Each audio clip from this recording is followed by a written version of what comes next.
नमस्कार, मनी गुरु के इस खास पेशकश में आप सभी का स्वागत है। मैं हूं Swati Raina. Date mutual fund में इंडेक्सेशन बेनिफिट हटने के बाद न सिर्फ इस कैटेगरी में कम निवेश आया, बल्कि अब निवेश डेट वाले ज्यादा जोखिम वाले प्रोडक्ट जैसे कि सेकेंडरी बाजार से बॉन्ड उठा रहे हैं या फिर P2P लेंडिंग की ओर आकर्षित हो रहे हैं। आज हम जानेंगे टैक्सेशन नियम बदलने के बाद डेट में आपका निवेश कैसा हो, और हमारे साथ जो खास एक्सपर्ट है उनका परिचय करा देते हैं। Hemant Rustagi, CEO Wise Invest, और Kirtan Shah, CEO Credence Wealth. Hemant ji और कीर्तन, आप दोनों का स्वागत करते हैं मनी गुरु के आज के इस खास कार्यक्रम में। सबसे पहले समझना चाहेंगे पिछले एक आध महीने में जो ये पूरा फिक्स्ड इनकम का स्पेस है, डेट का जो स्पेस है, इसमें कैसे बदलाव आए हैं और उसका एक नतीजा हमें अभी आज की तारीख में कैसा देखने को मिल रहा है। कीर्तन, मैं आपसे अगर शुरू करूं तो क्या बदला है और क्या देखने को मिल रहा है इस पर्टिकुलर स्पेस में? स्वाति जी, अगर आप आज से 3 साल पीछे चले जाए तो आइडियली ये हुआ था कि भारत बॉन्ड जैसे प्रोडक्ट्स जब म्यूचुअल फंड्स ने इंट्रोड्यूस किए थे, उसकी वजह से बहुत सारे निवेशक जो प्राइमरीली फिक्स्ड इनकम इन्वेस्टर्स थे, एफडी में पैसा लगाते थे, उन सबका आकर्षण म्यूचुअल फंड इन्वेस्टमेंट की तरफ काफी बढ़ गया। क्योंकि भारत बॉन्ड जैसे प्रोडक्ट्स आपको एफडी का बहुत ही समांतर एक्सपीरियंस देने वाला प्रोडक्ट था। आपको पता था मैच्योरिटी कहाँ कब होने वाली है, कितना रिटर्न मिलेगा, और आपको सबसे ज्यादा बेनिफिट था, आपको एक इंडेक्सेशन एडवांटेज मिल रहा था, जिसकी वजह से आपका टैक्स बहुत कम जा रहा था वर्सेज अ फिक्स्ड डिपॉजिट। अब इसकी वजह से आप देखिए पिछले 3 सालों में इसके अलावा भी जो पूरा इकोसिस्टम मेहनत कर रहा है म्यूचुअल फंड्स को थोड़ा सा और रिटेल निवेशकों तक ले जाने के लिए, पिछले 3-4 सालों में बहुत सारा पैसा डेट म्यूचुअल फंड्स में आया था। भारत बॉन्ड में अकेले में if I am not wrong तकरीबन 1,25,000 करोड़ तक की राशि जमा हो गई थी, इन्वेस्टमेंट्स जमा हो गए थे। अब हुआ ये कि मार्च में जब फाइनेंस मिनिस्ट्री ने चेंज किया कि अब इंडेक्सेशन एडवांटेज म्यूचुअल फंड से निकल जाएगा, तो आपने प्रीडोमिनेंटली देखा कि मार्च महीने में डेट म्यूचुअल फंड्स में बहुत ज्यादा इनफ्लो आ गया, राइट। और जैसे ही मार्च महीने के बाद आप अप्रैल से इन्वेस्टमेंट चालू करेंगे, जो भी नया इन्वेस्टमेंट होगा उस पर कोई इंडेक्सेशन एडवांटेज नहीं मिलने वाला है, वो नया रूल है। तो उस चीज को ध्यान में रखकर आप अप्रैल महीने का इन्फ्लोज देखिए, डेट में मनी मार्केट फंड्स को निकाल दे तो हार्डली कुछ इन्फ्लोज आए थे। बहुत क्लियर है कि ये टैक्स रूल ने इन्वेस्टमेंट्स जो म्यूचुअल फंड्स में आ रहे थे इंडेक्सेशन जाने की वजह से, उस पर टेम्पररीली तो डेफिनेटली इम्पैक्ट हुआ है। और इसकी वजह से जैसे आप भी कह रहे थे, बहुत सारे इन्वेस्टर्स जिनको अब लग रहा है कि म्यूचुअल फंड्स में भी पैसा निवेश करने पे कोई गारंटी रिटर्न तो नहीं है, इंडेक्सेशन एडवांटेज था जो मिल रहा था वो भी नहीं मिल रहा है, तो अब ज्यादा रिटर्न ढूंढने के चाहत में वो लोग ऐसे प्रोडक्ट्स में पैसा लगा रहे शायद जहां उन्हें बहुत ज्यादा क्लैरिटी नहीं है कि प्रोडक्ट कैसा है, कितना रिस्क है। सिर्फ ज्यादा रिटर्न से आकर्षित होकर वो लोग रिटेल इन्वेस्टर्स वहां पैसा लगा रहे। तो ये नहीं है कि प्रोडक्ट कैसा है, कितना रिस्क है, सिर्फ ज्यादा रिटर्न से आकर्षित होकर वो लोग रिटेल इन्वेस्टर्स वहां पैसा लगा रहे। तो ये एक बहुत ही स्विफ्ट चेंज है लोग कैसे कर रहे हैं। एब्सोल्युटली। तो पिछले कुछ महीनों में फिक्स्ड इनकम का जो पूरा स्पेस है उसमें बदलाव देखने को मिले। हेमंत जी, आपको लग रहा है कि डेट म्यूचुअल फंड में सिर्फ एक टैक्सेशन की वजह से थोड़ा आकर्षण निवेशकों का कम हुआ है? देखिए स्वाति, डेफिनेटली जो टैक्स में जो चेंजेस है उसका फर्क तो डेफिनेटली पड़ेगा, बिकॉज अगर हम कुछ इंपॉर्टेंट फैक्टर्स की बात करें जिसके लिए डेट म्यूचुअल फंड जो है वो अट्रैक्टिव करते थे इन्वेस्टर्स के लिए, उसमें से एक काफी बड़ा जो मैं कहूंगा फैक्टर था वो था कि जो पोस्ट टैक्स रिटर्न। क्योंकि ज्यादातर जो कैटेगरी है डेट फंड्स की, देखिए उसमें एब्सोल्युटली रिटेल इन्वेस्टर्स तो पैसा डालते नहीं है, तो उसमें ज्यादातर जो है वो निवेशक पैसा लगाते हैं जो हायर इनकम टैक्स ब्रैकेट में आते हैं, और उनको इंडेक्सेशन का काफी बड़ा फायदा होता था। और जैसा कीर्तन ने भी कहा कि ये एक बार अनाउंसमेंट होने के बाद मार्च के महीने में टुवर्ड्स द एंड काफी सारा पैसा आया, तो ऑब्वियसली जिनको पैसा लगाना था, जो लगा सकते थे, उन्होंने लगा दिया है। तो थोड़ा समय लगेगा मुझे लगता है उसका इम्पैक्ट देखने के लिए। बट एक चीज और इम्पोर्टेंट है यहाँ पे मैं कहना चाहूंगा साथी, देखिए डेट फंड के अंदर 16 कैटेगरीज है। अगर हम प्योर डेट फंड्स की बात करें तो कुछ कैटेगरीज ऐसी हैं जहां पे हम बोलते हैं ना शॉर्ट टर्म पार्किंग के लिए पैसा लगाते हैं, चाहे वो ओवरनाइट फंड हो, money market fund, liquid fund, low duration, ultra short term, उनमें कोई ज्यादा फर्क नहीं पड़ेगा क्योंकि उसमें भी काफी पैसा पहले आया करता था। मुझे लगता है उसमें आता रहेगा क्योंकि ये जो फंड्स हैं इनमें आप जब इन्वेस्ट करते हो उसमें आप 3 साल से ज्यादा का इन्वेस्ट नहीं करते हो। और पहले भी यही सिचुएशन थी, जो पहले वाला रिजीम था कि अगर आपने 3 साल से पहले पैसा निकाला तो आपको वो शॉर्ट टर्म कैपिटल गेन लगता था। तो ये जो कैटेगरीज है मुझे लगता है इनमें शायद फर्क बिल्कुल नहीं पड़ेगा, लेकिन साथ ही साथ जो दूसरी कैटेगरीज भी हैं वहां पे मुझे लगता है कि अगर एज एन इन्वेस्टर आप सही फंड का चुनाव करें, इंटरेस्ट रेट साइकिल के किस स्टेज पे आप इन्वेस्ट कर रहे हैं, तो डेफिनेटली उनमें जो पोटेंशियल है डेट फंड्स के अंदर के वो जो ट्रेडिशनल ऑप्शंस हैं, चाहे फिक्स डिपॉजिट और स्मॉल सेविंग या जो दूसरे ऑप्शंस हैं उनसे बेहतर आपको रिटर्न मिल सकता है।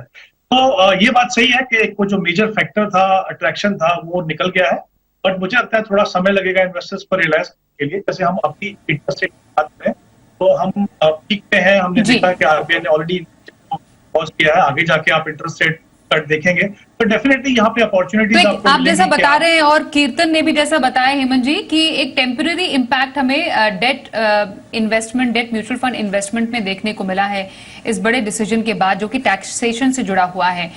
कीर्तन, क्या ऑप्शंस आपको लग रहे हैं अभी अवेलेबल है फिक्स्ड इनकम इन्वेस्टिंग के लिए?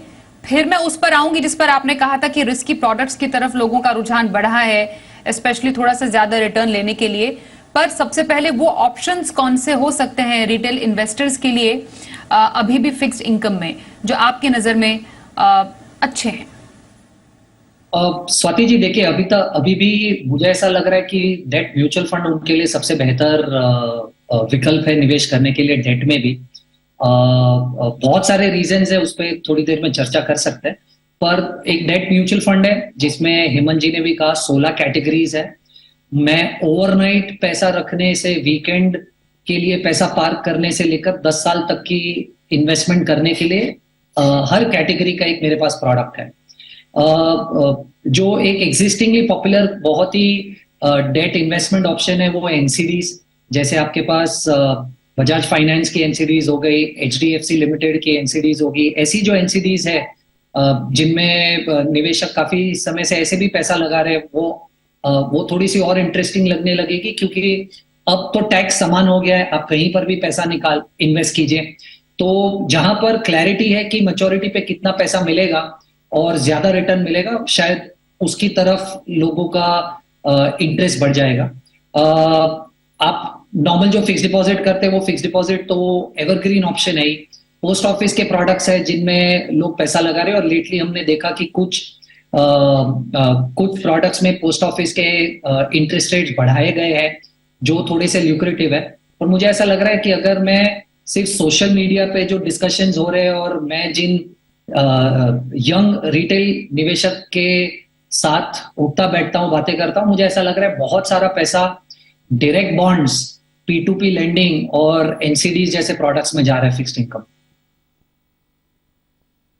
ओके, तो डेट में रिस्की निवेश बेसिकली बढ़ता जा रहा है। इस पर मैं आऊंगी कीर्तन आपसे चर्चा करने के लिए। उससे पहले हेमंत जी, कैटेगोरिकली डेट में या फिर डेट के बाहर कहां पर इस नए टैक्सेशन रूल का ज्यादा असर आपको नहीं नजर आता है? क्योंकि हम टोटली इसको इस तरीके से नहीं कह सकते कि सारे डेट म्यूचुअल फंड्स में यहाँ पर आपने इनफैक्ट बताया कि कहां पर असर नहीं है, लेकिन कहां पर ज्यादा असर है? मतलब जितने भी 3 साल या 3 साल से ज्यादा वाले डेट म्यूचुअल फंड्स हैं वहां पर आपको सबसे ज्यादा इंपैक्ट नजर आया, और लग रहा है आपको आगे आने वाले टाइम में भी इस पर एक असर दिखेगा निवेश में? देखिए, अगर प्योरली हम mutual fund point of view से बात करें, जैसे मैंने पहले भी कहा कि जो शॉर्ट टर्म पार्किंग वाले जो ऑप्शंस हैं जिसमें आप 3 साल से कम के लिए इन्वेस्ट करेंगे, some time short term debt funds भी, तो वहां पे तो फर्क पड़ा नहीं, क्योंकि पहले भी आप शॉर्ट आपका जब हिसाब से उस पर असर नहीं पड़ा। और जहाँ पे आप 3 साल या उससे ज्यादा के लिए इन्वेस्टमेंट करते थे वहां पे बहुत ज्यादा फर्क पड़ेगा पोस्ट टैक्स रिटर्न का। रिटर्न जो है बेसिकली दोनों एस्पेक्ट बहुत इंपॉर्टेंट है किसी भी, एक तो ग्रॉस रिटर्न कितना आपके पास और पोस्ट टैक्स रिटर्न कितना, क्योंकि अल्टीमेटली आपके हाथ में वही रहता है जो आप टैक्स देने के बाद देते हैं। तो जो 3 साल या उससे ज्यादा की जो लॉन्गर ड्यूरेशन की है डेफिनेटली वहां पे ज्यादा फर्क पड़ेगा। पर जैसा मैंने पहले भी कहा कि अगर आप इन्वेस्टमेंट्स को सही ऑप्शन चुनते हैं और किस इंटरेस्ट रेट साइकिल के किस स्टेज पे आप इन्वेस्ट कर रहे हैं, जैसे अगर आप पीक पे हैं तो आप ऑब्वियसली टारगेट सिक्योरिटी फंड्स है वो आपको अच्छे रिटर्न दे सकते हैं, तो मीडियम टू लॉन्ग टर्म या फिर डायनामिक बॉन्ड फंड्स अच्छे ऑप्शन। तो अभी भी मुझे लगता है इनमें पोटेंशियल है कि डेट फंड जो है वो आपको जो ट्रेडिशनल ऑप्शन है उससे बेहतर रिटर्न दे सकता है। एक और इम्पोर्टेंट चीज मैं कहना चाहूंगा कि काफी सारे पोर्टफोलियोज में हमने देखा है कि इन्वेस्टर्स के पास डेट फंड भी होते हैं और हाइब्रिड फंड भी होते हैं, वो बहुत सारा प्लान इन्वेस्टमेंट नहीं होती। मुझे लगता है अगर वो उसको थोड़ा सा प्लान करके उनको मर्ज करें और ऐसे फंड्स को देखें जहां पे 35% या उससे ज्यादा इक्विटी है, 65%, तो मुझे लगता है कि वो उनका जो इम्पैक्ट हमने देखा वो बिल्कुल कम हो जाएगा, क्योंकि वहां पे इंडेक्सेशन आपको अवेलेबल है। तो आपका ओवरऑल एलोकेशन चेंज नहीं होगा, लेकिन आपको जो टैक्सेशन में लगता है काफी फर्क पड़ेगा। तो शायद थोड़ी सी मेहनत करने की जरूरत है, थोड़ा ध्यान से अपने पोर्टफोलियो को देखने की जरूरत है कि हमारा कितना एलोकेशन डेट में है, कितना हाइब्रिड में है। उन दोनों को अगर आप, जैसा मैंने कहा, मिला के अगर आप हाइब्रिड फंड में जाते हैं, और काफी सारे ऑप्शंस हैं आपके पास, इंटेलिजेंट एलोकेशन से डेट में जो नई टैक्सेशन रूल्स आए हैं उससे काफी हद तक बचा जा सकता है। ये आपने बहुत इंपॉर्टेंट पॉइंट कहा।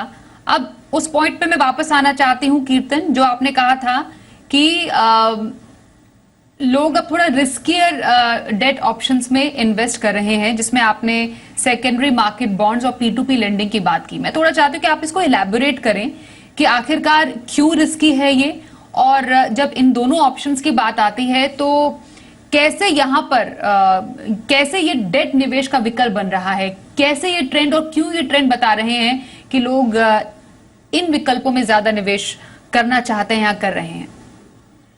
अब देखिए स्वाति जी, अगर आप P2P की आज बात करें तो बहुत सारी कंपनीज है, लिक्विलोन, फेयरसेंड, भारत पे, ईटी मनी, ये सब आज तकरीबन 8% से लेकर 12% तक की आपको फिक्स रिटर्न देने की बातें करते हैं, जिसके बेसिस पे वो लोग मार्केट से ज्यादा डिपॉजिट्स ले रहे हैं। सेकेंडरी मार्केट बॉन्ड्स में भी आज बहुत सारे मार्केट में डायरेक्ट बॉन्ड्स अवेलेबल है, जिसमें आप 10,000 रुपए का निवेश करके आप डायरेक्टली इन्वेस्ट कर सकते हैं। अब ये रिस्की इसलिए है कि मुझे नहीं लगता कि बहुत सारे निवेशक जो इनमें पैसा लगा रहे हैं वो रिटर्न के अलावा कुछ भी और देख रहे हैं। देखिए, बेसिक प्रीमाइस यही है फिक्स्ड इनकम इन्वेस्टिंग का कि जहां पर भी आपको ज्यादा रिटर्न मिल रहा है, राइट, उसमें ज्यादा रिस्क है। अब वो ज्यादा रिस्क आपको शायद नहीं समझ रहा, राइट, पर वो रिस्क डेफिनेटली है। तो ये एक सिंपल चीज तो हमें ध्यान में रखनी है कि ज्यादा रिटर्न दे रहे कोई भी प्रोडक्ट तो उसमें ज्यादा रिस्क है। हाँ, शायद वो रिस्क डिफॉल्ट रिस्क ना हो, पर बहुत सारे दूसरे रिस्क हो सकते हैं। जैसे अब मान लीजिए मैं म्यूचुअल फंड में आज पैसा लगाता हूं, तो एक म्यूचुअल फंड कम से कम 100 से 150 बॉन्ड्स में पैसा लगाता है, और उसमें से एक आधा बॉन्ड अगर डिफॉल्ट भी हो जाता है तो मेरे ओवरऑल इन्वेस्टमेंट्स पे हार्डली कुछ फर्क पड़ेगा। पर मान लीजिए अगर वो पैसा मैं एक बॉन्ड में लगा देता हूं और वो बॉन्ड डिफॉल्ट हो जाता है, तो मेरी पूरी प्रिंसिपल टूट जाएगी, राइट। तो कॉन्सेंट्रेशन रिस्क एक बहुत बड़ा चैलेंज है जब आप ये इंडिविजुअल इन्वेस्टिंग करते हैं। Second, liquidity. इन सब प्रोडक्ट्स में आपका पैसा मोटा मोटा लॉक हो जाता है 2 साल तक, 3 साल तक, डिपेंडिंग ऑन आपने कैसा प्रोडक्ट चूज किया है। ये दूसरा रिस्क है जो शायद डिफॉल्ट रिस्क जितना सिग्निफिकेंट नहीं है, पर वो रिस्क डेफिनेटली है कि आपको पैसा चाहिए तब ये पैसा आपको मिलेगा नहीं। तीसरा बहुत इंपॉर्टेंट है जो हम एज इन्वेस्टर्स नहीं समझते कि आज मार्केट में 10-11 हजार बॉन्ड्स अवेलेबल है। उनमें से कौन सा बॉन्ड मुझे चूज करना है, ये बहुत ही सोफिस्टिकेटेड प्रोसेस है और इसमें बहुत सारी चीजों पे आपको ध्यान देना पड़ता है। रिटेल इन्वेस्टर सिर्फ यही देखता है कि रिटर्न किस में ज्यादा मिल रहा है, उस प्रोडक्ट में मैं पैसा लगा देता हूं। तो देखिए, ये सब प्रॉब्लम्स अगर आप देखें, आप फिक्स्ड इनकम इन्वेस्टिंग में शायद मुझे ऐसा लग रहा है कि मोटा मोटा इसलिए फिक्स्ड इनकम इन्वेस्टिंग कर ले क्योंकि शायद आपका रिस्क एपेटाइट कम है और आपको रिस्क कम लेना है। पर जैसे ही आप ज्यादा रिटर्न की तरफ भागते हैं, जैसे मैंने आपको बताया, इतने सारे रिस्क आपके ऐड हो जाते हैं जो शायद आपको पता भी नहीं है, क्योंकि आप सिर्फ हायर रिटर्न्स देख रहे हैं। बिल्कुल, और ये तो एक बेसिक एसेंस के मेरे ख्याल से बिल्कुल विपरीत ही जाता है डेट इन्वेस्टमेंट के। आप डेट में इन्वेस्टमेंट इसलिए कर रहे हैं कि आपको थोड़ा सा कैपिटल अपना प्रोटेक्ट करना है, कम जोखिम का निवेश है, और अगर आपको ज्यादा रिस्क लेना ही है तो उसके लिए इक्विटी है। तो शायद इस बात को हम समझ सकते हैं, जैसा कीर्तन ने बताया उससे आप चर्चा जारी रखेंगे और ये भी समझने की कोशिश करेंगे कि अब आपको अपने डेट इन्वेस्टमेंट को प्लान कैसे करना चाहिए, क्योंकि डेट म्यूचुअल फंड का जो मूल जो एक आपके पोर्टफोलियो में जो महत्व है वो वैसा ही बरकरार है। वो क्यों, इस पर चर्चा जारी रहेगी छोटे से ब्रेक के बाद।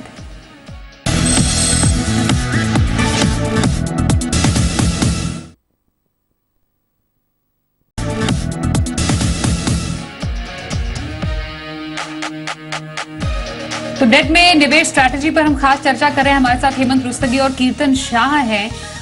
हेमंत जी, आपने ये बताया कि डेट एलोकेशन या डेट स्ट्रैटेजी को बहुत इंटेलिजेंटली प्लान करने की अब जरूरत है पोस्ट टैक्सेशन चेंज, जिसमें आपने एक महत्वपूर्ण जिक्र हाइब्रिड फंड का किया। हाइब्रिड फंड में भी जो एक कैटेगरी है बेसिकली, उसमें भी कुछ ऐसे फंड हैं जो कि डेट टैक्सेशन के अंतर्गत आते हैं, जिसमें 35% से ज्यादा का एलोकेशन टुवर्ड्स डेट है, और कुछ ऐसे फंड्स हैं जिनका 35% से कम इक्विटी एलोकेशन है। कहां पर अभी फिलहाल ये इम्पैक्ट नजर नहीं आएगा नए डेट टैक्सेशन का विद इन हाइब्रिड फंड, और किसी को अगर अपना डेट एलोकेशन प्लान करना ही है तो हाइब्रिड फंड में रहकर उस एलोकेशन को कैसे प्लान किया जा सकता है? जी देखिए, जो नए जो टैक्स रूल्स हैं उसके हिसाब से डेट फंड्स वो हैं जिनमें इक्विटी एलोकेशन जो है अप टू 35% है। तो सारे के सारे जो फंड्स हैं उनकी जो टैक्सेशन है वो डेट फंड के हिसाब से है।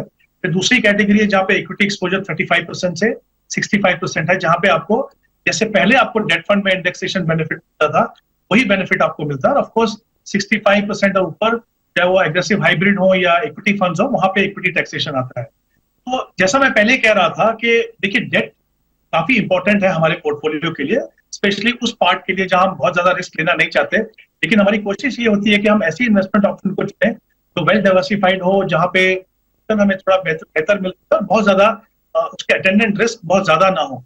तो वहां पे मुझे लगता है अभी भी, जैसा मैंने पहले भी कहा कि डेट फंड्स का रोल है, बट जैसा मैंने पहले कहा कि ये इंपॉर्टेंट एस्पेक्ट है इन्वेस्टर्स को अपने पोर्टफोलियो को देखने के लिए, क्योंकि उनके पास बहुत ज्यादा प्लानिंग करके इन्वेस्टमेंट जब डेट पे नहीं होती है तो आपके पास डेट फंड्स भी हैं, आपके पास हाइब्रिड फंड्स भी हैं। तो अल्टीमेटली आपका कंसर्न एज इन्वेस्टर ये है कि आपका जो एलोकेशन है बहुत ज्यादा इक्विटी में ना बढ़े।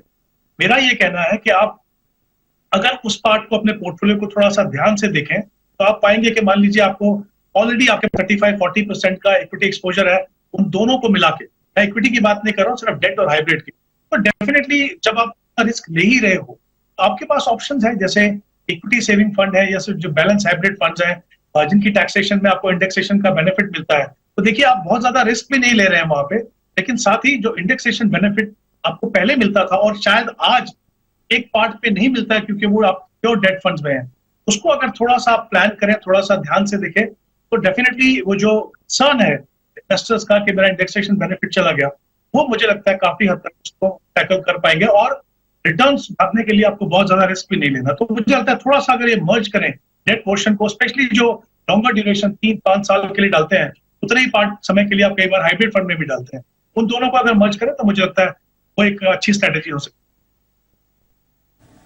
है। ओके कीर्तन, जो एक बड़ा डिफरेंशिएटर बिटवीन डेट फंड्स और फिक्स डिपॉजिट था वो एक टैक्सेशन का पार्ट ही था।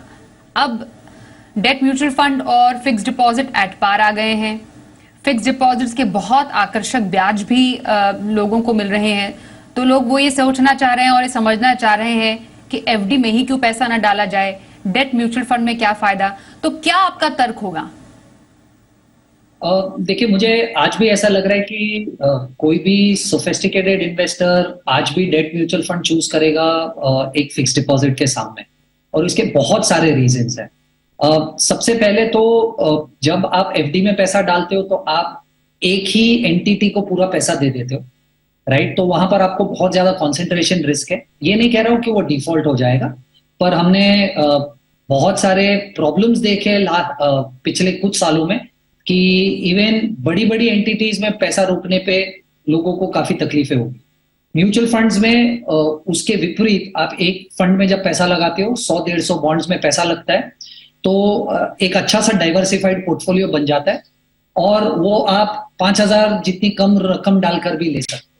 राइट। दूसरा, ये जो 150-200 बॉन्ड्स को इकट्ठा करके फंड बनाया जाता है, जिसको कंटिन्यूअसली ट्रैक किया जाता है, जिस पे बहुत सारा रिसर्च किया जाता है, एक प्रोफेशनल टीम है जो इसे मैनेज कर रही है, तो वो जो खरीद रही है और जो बेच रही है उन्हें पता है वो क्यों खरीद रहे बेच रहे। तीसरा, जैसे मैंने पहले भी कहा, इसमें लिक्विडिटी बहुत इंपॉर्टेंट है। यानी आप किसी भी दूसरे एक फिक्स्ड इनकम प्रोडक्ट में अगर आप 3 साल के लिए निवेश कर रहे हो, तो या तो 3 साल के पहले आपको पैसा वापस नहीं देंगे, या अगर देंगे भी तो कुछ कॉस्ट लगाएंगे, राइट। जबकि म्यूचुअल फंड्स में आप कभी भी अपना पैसा निकाल सकते हो एक छोटे से टाइम फ्रेम के बाद, और पूरा पैसा निकालने की भी जरूरत नहीं है। अगर आपको पार्ट्स में पैसा चाहिए आप वो भी निकाल सकते हो। तो बहुत अच्छी लिक्विडिटी अपॉर्चुनिटी है। और जैसे हमने पहले भी बात की, 16 अलग अलग कैटेगरीज है, राइट। तो उसमें ऐसी भी कैटेगरीज है जिसमें आप बहुत अच्छा डेट में निवेश करके भी रिटर्न कमा सकते हो, अगर आपको पता है कि कौन सी स्कीम में कब पैसा लगाना है। तो हाँ, ये वाला पार्ट थोड़ा सा एक सोफेस्टिकेटेड इन्वेस्टर के लिए है, बट इन जनरल कहना ये चाह रहा हूं कि डेट म्यूचुअल फंड्स में भी बहुत सारे ऐसे कैटेगरीज में विकल्प है जहां पर आप पैसा डालकर फिक्स डिपॉजिट से काफी अच्छा पैसा बना सकते हो, लिक्विडिटी के साथ, कम कंसंट्रेशन रिस्क के साथ। किसी एक प्रोफेशनल फंड मैनेजर ने वो फंड संभाला और मैनेज किया हुआ है। तो मुझे ऐसा लग रहा है ये सब रीजंस की वजह से अगर कोई भी निवेशक जिसके पास 3 या 5 साल का समय है, और अगर वो 2-3 अच्छे फंड सिलेक्ट कर ले, तो काफी आसानी से बहुत कम रिस्क के साथ मुझे ऐसा लग रहा है बहुत अच्छा इन्वेस्टिंग एक्सपीरियंस पा सकता है डेट म्यूचुअल फंड्स में निवेश करके। एक छोटा जवाब हेमंत जी आपसे, सीनियर सिटीजन्स के लिए आप क्या सजेस्ट करेंगे, डेट म्यूचुअल फंड या फिर फिक्स डिपॉजिट? देखिए, अगर डिपेंड करता है आप किस तरह के निवेशक हैं। जैसा कि हमने बात की है, फिक्स डिपॉजिट ऑब्वियसली एक काफी सेफर इंस्ट्रूमेंट ऑप्शन है, क्योंकि mutual fund market link product है, तो कहीं ना कहीं उतार चढ़ाव डेफिनेटली होगा। बट अगर आप सही कैटेगरी चुनते हैं तो उसमें डेफिनेटली मुझे लगता है जो पोटेंशियल पहले भी था वो आज भी है, कि डेट फंड्स आपको फिक्स डिपॉजिट से बेहतर दे सकते हैं। तो मैं चाहूंगा कि सीनियर सिटीजन में भी ऐसे कॉम्बिनेशन दोनों फिक्स डिपॉजिट और डेट फंड्स को देखें। मैं कहूंगा ये सीनियर सिटीजन है तो आपका पैसा में लगाइए या आपका पैसा आप डेट में लगाइए, दोनों की जगह है। प्रोपोर्शन कितना होगा वो डिपेंड करता है कि आपकी रिस्क प्रोफाइल क्या है, आपका टाइम हराइजन क्या है, आप जानकार इन्वेस्टर है। अगर आप जानकार इन्वेस्टर है, आप पहले हैं, थोड़ा सा प्रोपोर्शन आप डेट फंड में ज्यादा लगा सकते हैं। बट अगर नहीं है तो मुझे लगता है अगर आप 50% डालना चाहें तो भी मुझे लगता है एक अच्छी ऑप्शन होगी। बट डेफिनेटली आपको अपनी सिचुएशन, पर्सनल सिचुएशन, इस प्रोफाइल दोनों को देख ही आपको करना। बट डेट फंड्स में वो पोटेंशियल पहले भी था, आज भी है, कि वो आपको एफडी से ज्यादा विद टोटल डाइवर्सिफिकेशन। बिल्कुल। तो डेट में निवेश करने के तरीके क्या आप ऑप्शन अपना सकते हैं, इस पर चर्चा हमने खास की। हेमंत जी, कीर्तन, दोनों का धन्यवाद हमारे साथ कार्यक्रम में शामिल होने के लिए। मनी गुरु में बस इतना ही, वक्त एक ब्रेक का हो गया है, पर बने रहिए हमारे साथ और देखते रहिए जी बिजनेस।